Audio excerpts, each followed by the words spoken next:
બનાવતા શીખીશું. પહેલા પાણી ખપે,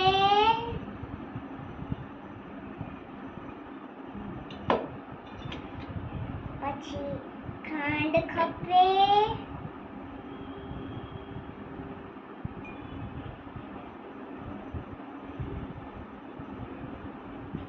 પછી મીઠું ખપે, એક ચમચી, એક ચપટી. પછી હવે લીંબુ નીચોવીશું.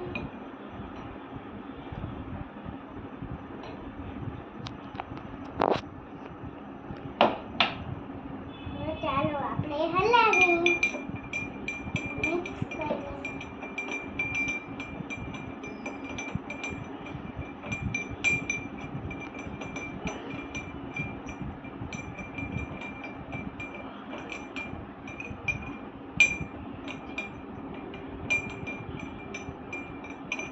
આપણું લીંબુ પાણી તૈયાર છે.